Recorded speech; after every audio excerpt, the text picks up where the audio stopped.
Un curso de milagros, capítulo 12. 3. ¿Cómo invertir en la realidad? Te pedí una vez que vendieses todo cuanto tuvieses, que se lo dieses a los pobres y que me siguieras. Esto es lo que quise decir. Si no inviertes tu atención en ninguna de las cosas de este mundo, puedes enseñarle a los pobres dónde está su tesoro. Los pobres son sencillamente los que han invertido mal, y vaya que son pobres. Puesto que están necesitados, se te ha encomendado que los ayudes, pues te cuentas entre ellos. Observa lo bien que aprenderías tu lección si te negases a compartir su pobreza, pues la pobreza no es otra cosa que insuficiencia, y solo hay una insuficiencia, ya que solo hay una necesidad. Suponte que un hermano insiste en que hagas algo que tú crees que no quieres hacer. Su misma insistencia debería indicarte que él cree que su salvación depende de que tú hagas lo que te pide. Si insistes en que no puedes satisfacer su deseo y experimentas de inmediato una reacción de oposición, es que crees que tu salvación depende de no hacerlo. Estás, por lo tanto, cometiendo el mismo error que él, y haciendo que su error sea para ambos. Insistir significa invertir, y aquello en lo que inviertes está siempre relacionado con tu idea de lo que es la salvación. La pregunta se compone de dos partes. Primera, ¿qué es lo que hay que salvar? Y segunda, ¿cómo se puede salvar? Cada vez que te enfadas con un hermano, por la razón que sea, crees que tienes que proteger al ego, y que tienes que protegerlo atacando. Si es tu hermano el que ataca, estás de acuerdo con esta creencia. Si eres tú el que ataca, no haces sino reforzarla. Recuerda que los que atacan son pobres. Su pobreza pide regalos, no mayor empobrecimiento. Tú que podrías ayudarles, estás ciertamente actuando en forma destructiva si aceptas su pobreza como propia. Si no hubieses invertido de la manera en que ellos lo hicieron, jamás se te hubiese ocurrido pasar por alto su necesidad. Reconoce lo que no importa, y si tus hermanos te piden algo descabellado, hazlo precisamente porque no importa. Niégate, y tu oposición demuestra que sí te importa. Eres únicamente tú, por lo tanto, el que determina si la petición es descabellada o no. Y toda petición de un hermano es tu propia petición. ¿Por qué te empeñas en negarle lo que pide? Pues negárselo es negártelo a ti mismo, y empobrecerte a ti y a él. Él está pidiendo la salvación, al igual que tú. La pobreza es siempre cosa del ego, y nunca de Dios. Ninguna petición es descabellada, para el que reconoce lo que es valioso, y no acepta nada más. La salvación es para la mente, y se alcanza por medio de la paz. La mente es lo único que se puede salvar, y solo se puede salvar a través de la paz.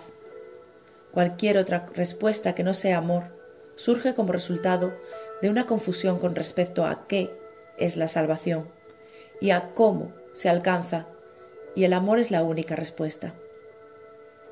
Nunca te olvides de esto y nunca te permitas creer, ni por un solo instante, que existe otra respuesta, pues de otro modo te contarás forzosamente entre los pobres, quienes no hayan entendido que moran en la abundancia y que la salvación ha llegado. Identificarte con el ego es atacarte a ti mismo y empobrecerte. Por eso es por lo que todo aquel que se identifica con el ego se siente desposeído. Lo que experimenta entonces es depresión o ira, ya que lo que hizo fue intercambiar su amor hacia sí mismo por odio hacia sí mismo, y como consecuencia de ello tiene miedo de sí mismo.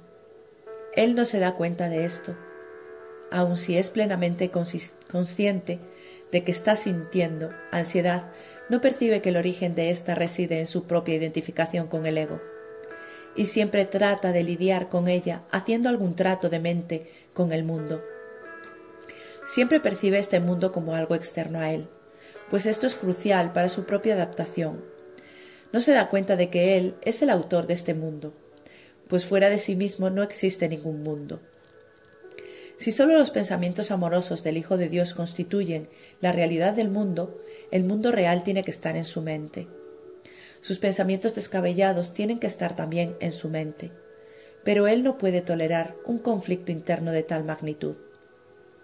Una mente dividida está en peligro, y el reconocimiento de que alberga dentro de sí pensamientos diametralmente opuestos es intolerable. Proyecta por consiguiente la división, no la realidad.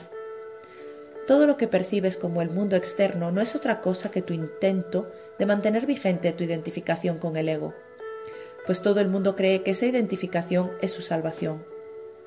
Observa, sin embargo, lo que ha sucedido, pues los pensamientos tienen consecuencias para el que los piensa. Estás en conflicto con el mundo, tal como lo percibes, porque crees que el mundo es antagónico a ti. Esta es una consecuencia inevitable de lo que has hecho. Has proyectado afuera aquello que es antagónico a lo que está adentro, y así no puedes por menos que percibirlo de esa forma. Por eso es por lo que debes darte cuenta de que tu odio se encuentra en tu mente, y no fuera de ella, antes de que puedas liberarte de él. Y por lo que debes deshacerte de él antes de que puedas percibir el mundo tal como realmente es. He dicho antes que Dios amó tanto al mundo, que se lo dio a su Hijo unigénito. Dios ama ciertamente el mundo real, y aquellos que perciben la realidad de éste no pueden ver el mundo de la muerte, pues la muerte no forma parte del mundo real, en el que todo es un reflejo de lo eterno. Dios te dio el mundo real a cambio del mundo que tú fabricaste, como resultado de la división de tu mente, el cual es el símbolo de la muerte. Si pudieses realmente separarte de la mente de Dios, perecerías. El mundo que percibes es un mundo de separación. Quizá estés dispuesto a aceptar incluso la muerte, con tal de negar a tu Padre. Sin embargo, Él no dispuso que fuese así, y por lo tanto, no es así. Tu voluntad sigue siendo incapaz de oponerse a lo que la suya dispone.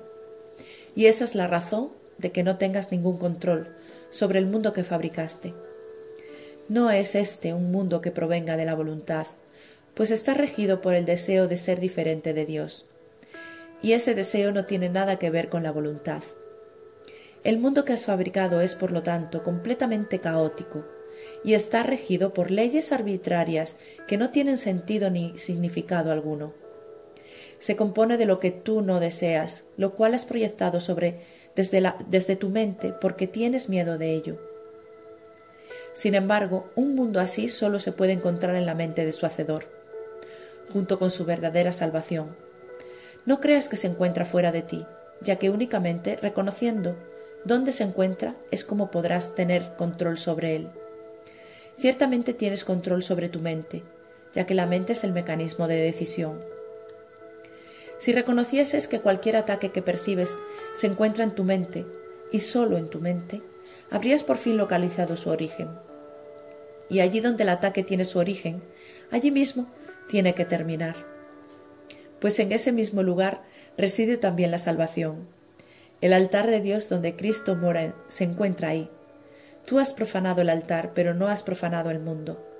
Cristo, sin embargo, ha puesto la expiación sobre el altar para ti. Lleva todas tus percepciones del mundo ante ese altar, pues es el altar a la verdad. Ahí verás tu visión transformarse, y ahí aprenderás a ver verdaderamente. Desde este lugar en el que Dios y su Hijo moran en paz y en el que se te da la bienvenida, mirarás en paz hacia el exterior y verás el mundo correctamente. Mas para encontrar ese lugar tienes que renunciar a tu inversión en el mundo tal como lo proyectas y permitir que el Espíritu Santo extienda el mundo real desde el altar de Dios hasta ti.